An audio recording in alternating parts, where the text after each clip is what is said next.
So ఇప్పుడు నేను హరే కృష్ణ మహామంత్రం చెప్తాను. మీరు శ్రద్ధగా మొత్తం పూర్తి మంత్రం విని దాన్ని రిపీట్ చేయండి. ఓకే. శ్రవణం, కీర్తనం, విష్ణు. భగవంతుడి యొక్క నామము, భగవంతుడి గురించి వినటాన్ని భక్తి అంటాం మనం. అట్లా చెప్పటాన్ని, పలకటాన్ని, కీర్తించడాన్ని భక్తి అంటాం. అలా మనం నవవిధ భక్తి అంటే 9 మార్గాల్లో భక్తి చేయొచ్చు అని ప్రహ్లాద్ మహారాజ్ చెప్పారు. శ్రవణం, కీర్తనం, విష్ణు స్మరణం, పాదసేవనం, అర్చనం, వందనం, దాస్యం, సాఖ్యం, ఆత్మనివేదనం. అంటే 9 మార్గాలు ఏంటి అంటే, శ్రవణము అంటే భగవంతుడి గురించి వినటం అన్నమాట. కీర్తనం అంటే భగవంతుడి గురించి పలకటం, చెప్పటం, పాడటం. స్మరణం అంటే భగవంతుని స్మరించడం. పాదసేవనం భగవంతుడి యొక్క పాదాలకి సేవ చేయటం. అర్చనం అంటే పూజించడం. వందనం అంటే ప్రేయర్స్ ఆఫర్ చేయటం. దాస్యం అంటే సేవ చేయటం. సాఖ్యం అంటే సాఖ్యరసం అంటే ఫ్రెండ్షిప్లో ఆయనకి సేవ చేయటం. ఆత్మనివేదనం అంటే ఉన్నదంతా కూడా మనకి సమర్పించడం. ఈ 9 మార్గాల్లో భక్తి చేసి సిద్ధి పొందిన వాళ్ళు ఎవరంటే, శ్రవణం ద్వారా పరీక్షిత్ మహారాజు శ్రీమద్ భాగవతాన్ని మొత్తం విని ఆయన భగవద్ధామాన్ని చేరుకుంటాడు.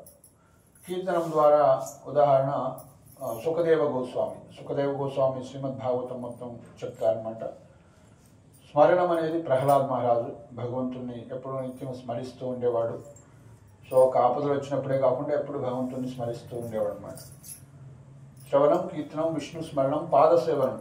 పాదసేవ ఎవరు చేస్తారు? ఎప్పుడు భగవంతుడి పాదాలు సేవ చేసేది ఎవరు? లక్ష్మీదేవి. ఎప్పుడు భగవంతుడి యొక్క పాదాలు. భగవంతుడు ఆమెకి హృదయంలో స్థానం ఇచ్చినా సరే ఆమె పాదాల దగ్గరికి వచ్చి సేవ చేస్తూ ఉంటారు అన్నమాట. సో అంత భగవంతుడి యొక్క పాదాల్లో ఎంతో మధురం ఉంది, ఎంతో రుచి ఉంది అని. అందుకే భగవంతుడు ఒకసారి వీళ్ళందరూ భక్తులంతా నా పాదాలు సేవిస్తుంటారు, అసలు నా పాదాల్లో ఏముందని చూడాలని ఆయన బట్టపత్ర సాయిగాయి ఆయన బొట్టవేలు అంటే పెద్దవాడు పెట్టుకుంటే బాగుండదు అనేసి చిన్నపిల్లడయ్యి ఆయన ఆ యొక్క బొట్టవేలు నోట్లో పెట్టుకొని ఆయన టేస్ట్ చేస్తారు అన్నమాట, నా పాదంలో ఏముంది అని తెలుసుకోవటం కోసం. అందుకే భగవంతుడి యొక్క పాదాలని ఆశ్రయిస్తే భవసాగరాన్ని దాటవచ్చు, సరళంగా దాటవచ్చు, ఈజీగా దాటవచ్చు అంటారు అన్నమాట. సో పాదసేవనానికి ఉదాహరణ ఎవరు? పాదసేవనానికి లక్ష్మీదేవి. శ్రవణానికి మొదట ఎవరు? శ్రవణానికి చెప్పాను కదా, మెయిన్ పరీక్షిత్ మహారాజు శ్రవణానికి. కీర్తనానికి సుఖదేవ గోస్వామి వ్యాసుడి యొక్క పుత్రుడు. స్మరణానికి ప్రహ్లాదుడు. పాదసేవనానికి లక్ష్మీదేవి. అర్చనానికి, అర్చనం అంటే పూజ చేయటం, అందరూ చాలా చేస్తారు. ప్రధానమైన వ్యక్తి ఎవరంటే అక్రూరుడు.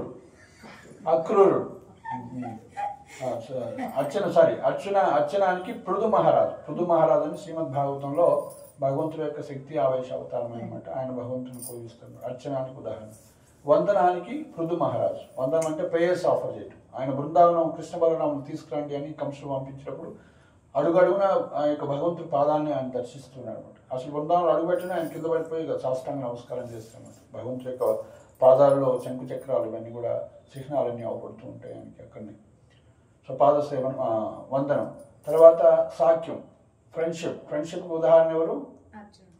అర్జునుడు ఇంకా సుధాముడు వీళ్ళంతా కూడా ఉంటారు అన్నమాట. సో అర్జునుడు. సో దెన్ సాఖ్యం. తర్వాత ఆత్మనివేదనం మొత్తం సమర్పించిన వాళ్ళు ఎవరు? తనకున్నదంతా కూడా బలి మహారాజు. సో కాబట్టి శ్రవణం, కీర్తనం, విష్ణు స్మరణం, పాదసేవనం, అర్చనం, వందనం, దాస్యానికి మిస్ అయిన మనం. దాస్యం హనుమంతుడు. సో హనుమంతుడు ఎప్పుడు కూడా భగవంతుడితోటి కిం కర, ఇంకా నేనేం సేవ చేయాలి, కిం కరోమి అని అడుగుతూ ఉంటాడు అన్నమాట. సేవ అంటే ఆయనకి ఆసక్తి. సో దాస్యం, సాఖ్యం, ఆత్మనివేదం, ఈ విధంగా 9 మార్గాల్లో. సో ఇప్పుడు మనం ఏం చేస్తున్నాము అంటే, సో మనము 9 రకాల వస్తువుల్లో ఇప్పుడు మనం ఏం చేస్తున్నామంటే ప్రధానమైనటువంటిది ఏంటంటే, మనము భగవంతుని పూజించాలన్నా, భగవంతుని మనం ప్రార్థించాలన్నా కూడా మనకేం కావాలి? ఆయన యొక్క గొప్పతనం తెలవాలన్నమాట. సో ఆయన్ని మనం చూడగలగాలి, ఆయన యొక్క గొప్పతనం తెలుసుకోవాలన్నమాట. సో ఆ గొప్పతనం తెలవాలంటే ఇక్కడ ప్రధానమంత్రి మన దగ్గరకు వచ్చినా కూడా ఆయన గొప్పతనం తెలియదే మనం ఆయన కలవటానికి వెళ్ళమన్నమాట. సో కాబట్టి ఎప్పుడైతే ఆయన ఇంత గొప్పవాడు, అందరికన్నా గొప్పవాడు అట్లా ఆయన తెలిసినప్పుడే అప్పుడు మనం ఆయన చూడాలి, కలవాలి, సేవించాలి అన్నటువంటి భావన కలుగుతుంది అన్నమాట. సో కాబట్టి మనం మరి ఎలా మరి భగవంతుడి యొక్క గొప్పతనం అర్థమవుతుంది మనకి అని కలియుగంలో చూసినట్లయితే మనకి 4 యుగాలు ఉన్నాయని చెప్తారు అనమాట. ఎన్ని యుగాలు ఉన్నాయి? మొదటి యుగం పేరేంటి? మొదటి యుగం సత్యయుగం అంటారు, కృతయుగం కూడా అంటారు. సో కృతం. తర్వాత రెండో యుగం పేరు త్రేతాయుగం. తర్వాత మూడో యుగం పేరు ద్వాపర యుగం. 4వ యుగం పేరు ఇప్పుడు మనం ఏ యుగంలో ఉన్నాం? మరి కలియుగంలో భగవంతుణ్ణి భక్తి చేయాలంటే ప్రధానమైనటువంటి అంగము అంటే మార్గం ఏంటి అంటే 4 యుగాలకి 4 యుగ ధర్మాలు ఉంటాయన్నమాట. చెప్పండి అందరు. కృతేయ ధ్యాయతో విష్ణు, కృతేయ ధ్యాయతో విష్ణు, త్రేతాయాం కృత తర్వాత త్రేతాయాం యజతోమకైః,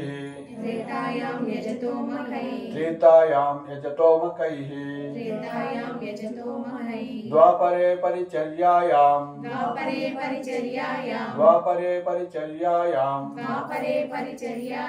కలౌ తద్ హరికీర్తనాత్,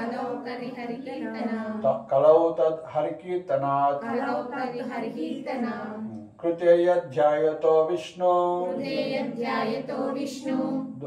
త్రేతాయాం యజతోమకై, ద్వాపరే పరిచర్యాయాం, కలౌ తద్ హరికీర్తనాత్, కృతేయ ధ్యాయతో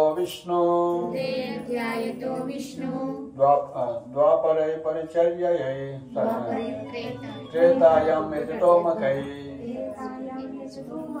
త్రేతాయాం యజతోమకై, ద్వాపరే పరిచర్యాయాం, కలౌ తద్ హరికీర్తనాత్. సో కాబట్టి ఒక్కొక్క యుగానికి ఒక యుగ ధర్మం ఉందన్నమాట. భగవంతుని ప్రసన్నం చేసుకోవాలంటే ఆ యుగంలో ఆ వీటి ఏదైతే చెప్పారో అది చేయాలి. కృతయుగ ధ్యాయతో విష్ణు అంటే కృతయుగంలో అంటే సత్యయుగం అంటారు లేదా ప్రథమ యుగం అంటారు. ఆ యొక్క కృతయుగంలో ఏం చేయాలన్నారంటే కృతయ ధ్యాయతో విష్ణు, ధ్యాయతో అంటే ధ్యానం చేయమన్నారు. సో యోగులంతా కూడా ఒక ప్రత్యేకమైన స్థానం అంటే నిశ్శబ్దంగా ఉన్నటువంటి కొండలకో నదీ తీరాలకు, ముఖ్యంగా కొండల గుహల్లోకి వెళ్ళి ముఖ్యంగా హిమాలయాల ప్రదేశాలకు వెళ్ళి ధ్యానం చేస్తారు అన్నమాట. అది ఏ యుగంలో చేయాలి? కృతయుగంలో అంటే సత్యయుగంలో చేయాలి. తర్వాత ద్వాపరే త్రేతాయం యజతోమకై, రెండో యుగం పేరు త్రేతాయుగం అన్నాం. త్రేతాయుగంలో ఏం చేయాలి? భగవంతుని ప్రసన్నం చేసుకోవాలంటే మకై అంటే యజ్ఞాలు చేయటం అన్నమాట. యజ్ఞాలు చేశారు. మీరంతా యజ్ఞాలు చేశారా? సో మనందరూ యజ్ఞాలు చేస్తారు కదా మీరంతా కూడా. మీకు యజ్ఞాలు అంటే ఇంట్రెస్ట్ అన్నిటికన్నా. ఎందుకంటే తయారై వచ్చి ఆ అగ్నిలో నెయ్యి వేయాలని స్వాహ అని అనిపిస్తే రైతు అమ్మో చాలా పెద్ద పూజ చేశామంటే అనుకుంటాను. త్రేతాయం యజతోమకై, త్రేతాయుగంలో మాట్లాడకూడదు, ఎవరు డిసిప్లైన్ మెయింటైన్ చేయాలి. ఏదైనా చిన్నది మాట్లాడుకున్నా కూడా సైలెన్స్గా జాగ్రత్తగా మాట్లాడుకోవాలి. ఓకే, ఎంత అవసరం అంతే సౌండ్. సో త్రేతాయం యజతోమకై, త్రేతాయుగంలో ఏం చేయమన్నారు? ఈ యొక్క యజ్ఞం చేయమన్నారు. అంటే ఎన్నో ఇంగ్రీడియంట్స్ కావాలి, శుద్ధమైనటువంటి పదార్థాలు తీసుకురావాలి, నెయ్యి కావాలి, ఎంతో అన్ని కూడా. సో అది త్రేతాయుగంలో. ద్వాపరే పరిచర్యాయం, ద్వాపర యుగంలో ఏంటి? అర్చన చేయమన్నారు. అంటే భగవంతుడి యొక్క పూజ చేయమన్నారు, విగ్రహ ఆరాధన చేయమన్నారు. కలౌ తద్ హరికీర్తనాత్, కలియుగంలో ఏం చేయమన్నారు? హరికీర్తన చేయమన్నారు. సో కాబట్టి కీర్తన అంటే ఏంటి? పాడటం. కీర్తన అంటే పాడటం. కీర్తన పాడని అంటారు కదా, పాట. కీర్తన అంటే పాట తెలుగులో. కీర్తన అంటే పాడటం, అంటే మాట్లాడటం లేదా పాడటం అనమాట. ముఖ్యంగా పాడటం అని వస్తున్నాం. సో ఇప్పుడు మనం ఏం చేయబోతున్నామంటే అందరం కలిసి పాడతాం. దాని ఏమనాలి? అందరం కలిసి. ఇప్పుడు ఒకరు పాడితే కీర్తన, అందరూ అంటే ఏముంటుంది సంస్కృతంలో? సంకీర్తన చేయాలి. ఇప్పుడు మనం ఏం చేస్తున్నాం? సంకీర్తన. సో కలియుగంలో భగవంతుని ప్రసన్నం చేసుకోవడానికి సమాజంలో అందరూ కలిసి ఏం చేయమన్నారు? సంకీర్తన. ఇప్పుడు దీన్ని సంకీర్తన యజ్ఞం అంటారు అన్నమాట. ఈ సంకీర్తన యజ్ఞం చేస్తే మనకు కావలసినవన్నీ కూడా సమకూర్చబడతాయి. ఎందుకంటే చెప్పారు భగవద్గీతలో, చెప్పండి, అన్నాద్భవంతి భూతాని పరిజన్యాదన్న సంభవః యజ్ఞాద్భవతి పరిజన్యో యజ్ఞకర్మ సముద్భవః అన్నాద్భవంతి భూతాని పరిజన్యాదన్న సంభవః యజ్ఞాద్భవతి పరిజన్యో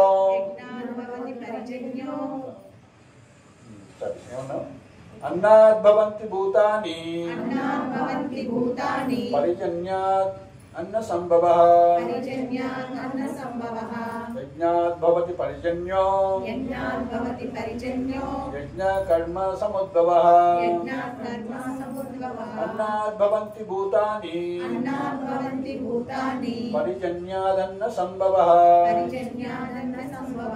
యజ్ఞాద్భవతి పరిజన్యో యజ్ఞకర్మ సముద్భవః. సో కాబట్టి ఆ యజ్ఞం చేయాలంటే ఏం చేయాలి? కర్మ చేయాలి. ఇప్పుడు ఏం చేస్తున్నట్టు మనం సంకీర్తన అన్నటువంటి కర్మ చేస్తున్నాం. అందరం కలిసి పాడాలి. ఇక్కడ మనకేమిచ్చాడు భగవంతుడు? నోరు ఇచ్చాడు, తర్వాత 2 చెవులు ఇచ్చాడు. చెవులతో వినాలి, నోటితో పాడాలి. దాన్ని సంకీర్తన అంటారు. అందరం కలిసి. నెక్స్ట్ దీని ఏమంటారు సంస్కృతంలో? చెయ్యి, తెలుగులో అంటాం చెయ్యండి. దీన్ని ఏమంటారు? హస్తం. ఇంకా కరము అంటాం. సో ఇలా కొడితే దీన్ని తాళము అంటాం.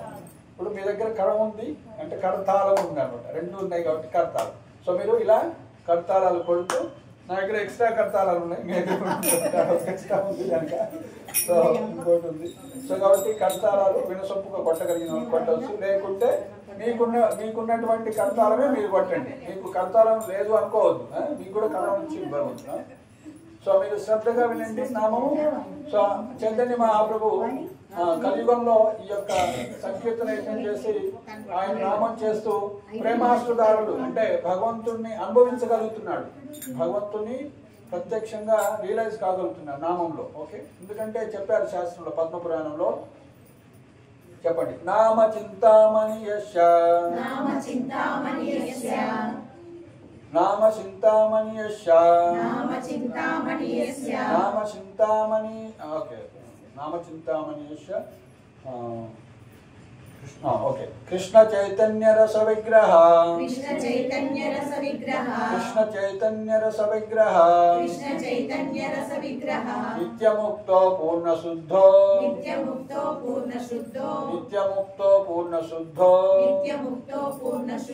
అభిన్నత్వాద్ నామ నామిని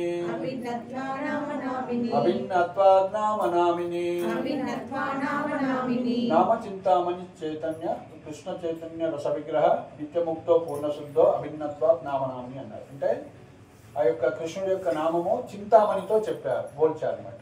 నామ చింతామణి కృష్ణ చైతన్య రస విగ్రహ.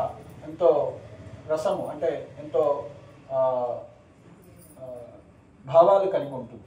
అదేమి భావాలు లేకుండా ఉండదు. మనం పిలిస్తే పలకకుండా ఉంటుంది అనమాట. నామం పలుకుతుంది, ఆయన రెస్పాండ్ అవుతారు. రెస్పాన్స్ లేకుండా డెడ్ మాటర్ కాదు, ఒక రెస్పాన్స్ ఇచ్చేటువంటి చైతన్య రస విగ్రహ నిత్యముక్తో పూర్ణ శుద్ధో. అది ఎప్పుడు కూడా కలుషితం కాదు. ఏదైనా యజ్ఞం చేస్తుంటే రాక్షసులు వచ్చి చిన్నగా ఏదో పడేస్తారు, అది కథమైపోయింది. అది యజ్ఞంలో ఒక మంత్రం పోతూ ఒక పొల్లు పోయినట్టే చాలు. సో అది రివర్స్ అయిపోతుంది అంట, మిస్టేక్ జరిగితే అది. సో ఉత్తరాసుడు మనకి ఒక ఎగ్జాంపుల్ ఉంటుందన్నమాట. సో వాళ్ళు యజ్ఞం చేసేటప్పుడు సో ఇంద్రుడిని చంపేటువంటి ఒక ఇది కావాలనుకుంటే ఇంద్రుడి ద్వారా చంపబడాలి అనేటువంటి మంత్రం పలుకుతారు. అంటే ఒక పళ్ళు అటు పోయేసరికి అట్లా అవుతుంది. సో కాబట్టి ఉత్తరాసుని ఇంద్రుడు చంపుతారు. సో అలా ఒక చిన్న మిస్టేక్ అయితే కూడా. కానీ నామం అలా కాదనమాట. నిత్యముక్త పూర్ణ శుద్ధ అంటే ముక్తమైనటువంటిది ఎప్పుడు కూడా అన్ని స్థితుల్లో. సో అందుకే మనం లేగిస్తే, కూర్చుంటే, పడుకుంటే ఎప్పుడైనా 24 hours ఈ నామం చేయొచ్చు. అమ్మ అంటానికి ఏమైనా సమయం ఉంటుందా? ఇప్పుడు అనకూడదు అన్ని అమ్మ అనకూడదు, అమ్మ 24 గంటలు అమ్మనే అనాలి. మనకి డోర్ తగిలినా కూడా పోతూ అసలు అమ్మ మర్చిపోతే కూడా అమ్మ గుర్తుకొస్తుంది, అమ్మ అంటాం, ఆటోమేటిక్ వస్తుంది స్మరణ. సో కాబట్టి నిత్యముక్తో పూర్ణశుద్ధో అభిన్నత్వాత్ నామనామిని అంటే ఆయనకి నామానికి తేడా లేదు. ఎందుకు లేదు అంటే అది పరమ సత్యము, అబ్సల్యూట్ ట్రూత్. పరమసత్యం అంటే ఇప్పుడు మనకి నీరు నీరు మంచినీళ్ళు దప్పికాను అనుకో, నీరు నీరు నీరు నీరు అంటే దాహం తీరుతుందా? కాదు. కానీ భగవంతుడి యొక్క నామం అలా కాదు. నీకు ఆపదలోనైనా సరే, ఆనందంలోనైనా, సుఖే దుఃఖే బోలేనాకో సదా హరి బోలోదకు అని చెప్పారు. సో కాబట్టి ఇప్పుడు మనం ఏం చేస్తున్నామంటే శ్రద్ధతోటి మీరు నామాన్ని వినండి, శ్రద్ధతో చెప్పండి. సో ఎక్కడైతే ఈ నామం బలపడుతుందో అక్కడ యమదూతలు కానీ ఇలాంటి దుష్ట శక్తులు కానీ రావు. అక్కడ భగవంతుడు ప్రత్యక్షంగా ఉంటాడు. నాహం తిష్టామి వైకుంఠే నచ యోగి హృదయేషు తత్ర తిష్టామి నారద ఎత్ర గాయంతి మద్భక్త. నా గురించి ఎవరైతే మాట్లాడుకుంటున్నారో అక్కడ నేను ఉంటానంటారు. అది జగన్నాథుడిలో మనకి చెప్తారు. సో ఇప్పుడు మనం సంకీర్తన చేస్తాం. అంతలోకి మృగం తీసుకొస్తాడు, డ్రమ్ తీసుకొని ఓకే. హరే కృష్ణ కృష్ణ కృష్ణ హరే హరే, హరే రామ రామ రామ హరే హరే. హరే కృష్ణ కృష్ణ కృష్ణ హరే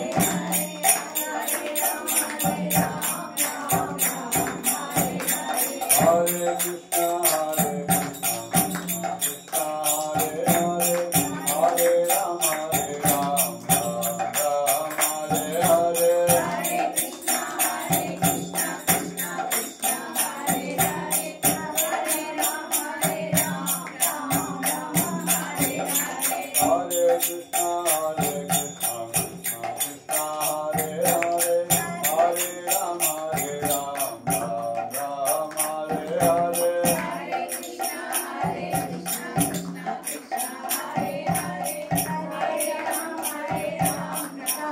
హరే కృష్ణ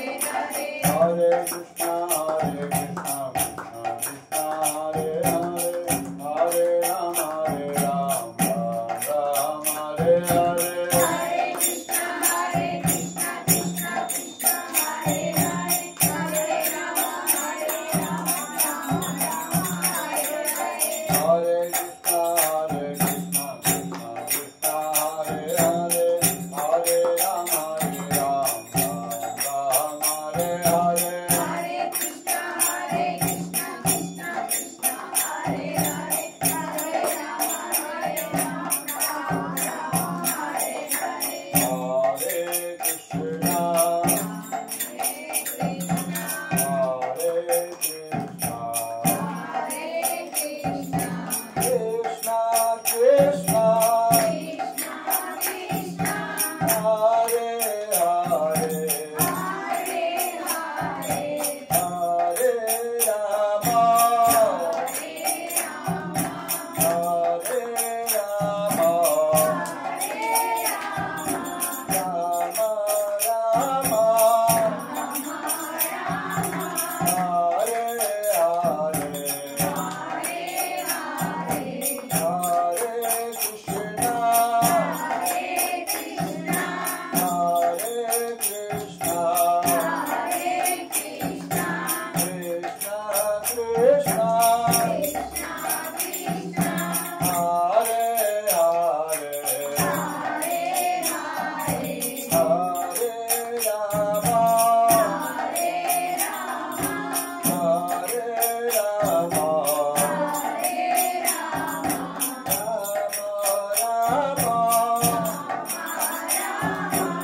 श्री वेणुगोपाल स्वामी की, श्री गौरीताय की, सीताराम लक्ष्मण हनुमान की, जगत गुरु श्री प्रभुपाद की, श्रीमद् भागवतम की, श्रीमद् भगवद गीता की, कोतगुड़म गौर भक्त वृंद की, गौर प्रेमानंदे हरे कृष्ण.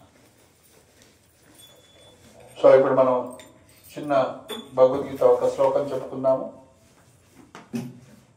దానికి ముందు ఒక పాట ఉంటుంది స్కాల్లో, రాధా మాధవ అని 2 లైన్లో ఉంటుంది. కొత్త వీడియో పెట్టి